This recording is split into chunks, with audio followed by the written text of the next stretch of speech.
base IND measurement. Yes, we do. Okay. Okay, and here's why.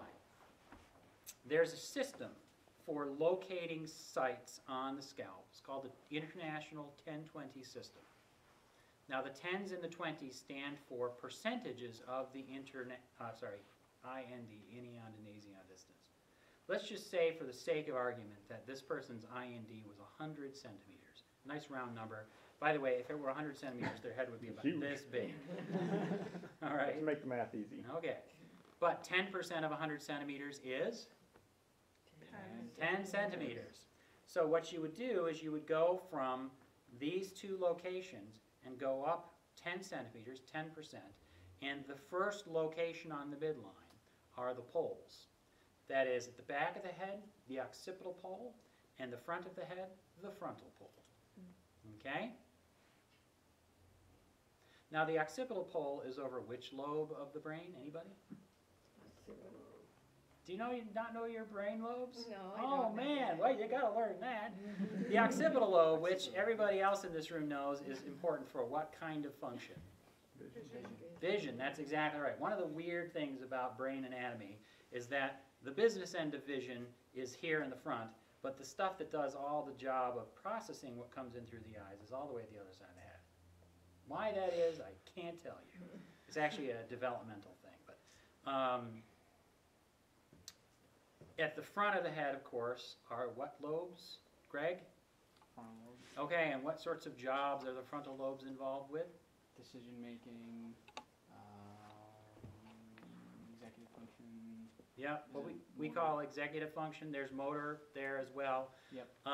And memory, working memory span, spatial reasoning, those kinds of things. Mhm. Okay, very good. I'm going to give you a little illustration here. Handy way for knowing approximately how much of your skull is frontal lobes. Okay, I like to do this little demo here. With your hands, like this, you're going to place this last little ridge just above the wrist on your eyebrows. Just like this. See that, how I just did it? Okay, so look at my head first. Don't do it just yet. All right? And then what you're going to do is you're going to reach as far back on your scalp as you can. Okay? So that your hands are like this. Now, why you do this is because where your hands, the fingertips lie, is right at about the rear, the back boundary of the frontal lobes. It's about half of your head. Okay? It's a lot. In fact, most of the cortex that you deal with, I'm sorry, not most, about half of it is frontal lobes. Okay? And that's what we're targeting. So it's a big fat target that we're shooting for. Okay. Now the thing about that is that if you measured the inion to nasion distance and went halfway, you'd get to a point on the top called the central site, sometimes called the vertex. Think of it as the North Pole, around which the head sort of rotates, if you will. Okay? And that's the back boundary, thereabouts, of the frontal lobe at the vertex. Now, going down at a line like this, but also sort of moving forward, is the central sulcus, which, if you know your brain anatomy a little bit, is important because on either side of the central sulcus is... I know, I'm putting you on the spot. You know. Somebody help her out here. Central sulcus in the frontal lobes is the motor strip, and the central sulcus at the other side in the parietal lobes is the sensory strip. Remember your little homunculus guy, the Penfield maps and all that? Okay, so frontal lobes, then just behind the frontal lobes, and not to the occipital lobes, we have another lobe called parietal lobe. That's exactly right. And in fact, there's a nice site which we sometimes target just behind the vertex a little bit to get parietal activity, really nicely called PZ. Okay, so we have this imaginary line running from the inion to the nasion, and we divide it into, first of all, we go up 10% to get to the poles, and then we go back 20% more to get to the frontal, what we call the frontal sites. Now, the way to think about this is that if you think of this as a line running from back to front, or front to back along the midline, then I go, say this is 10%, and then this is 20% from that, so 30% total. Then there's a line running at a right angle across it. And anywhere along this strip, we can place electrodes to target either medial frontal lobe or lateral frontal lobe. Medial being along the midline and lateral being towards one side or the other. Now that thing about the sidedness of it is important because we're interested in right hemisphere, we're interested in left hemisphere, we're kind of interested in both.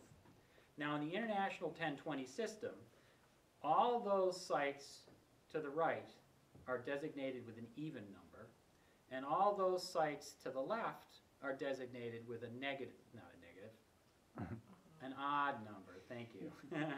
The midline sites are not designated with a number, they're designated with the letter Z.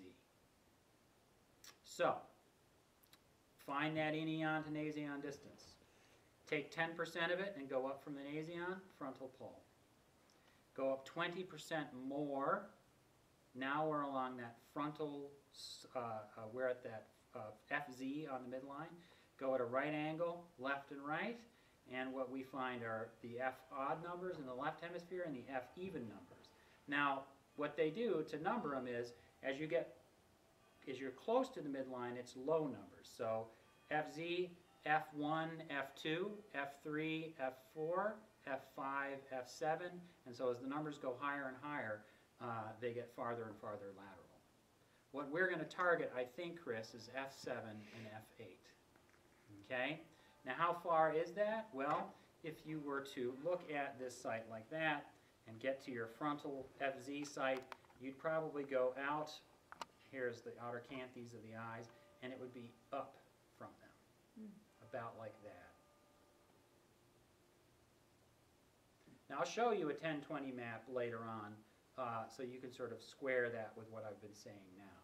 But basically, the way you want to think about it is you want to think about it in terms of the anatomy of the eyes and that imaginary strip and the distance you have to go and how far laterally you have to go and then the intersection if you go basically straight up from the outer canthes of the eyes. Okay?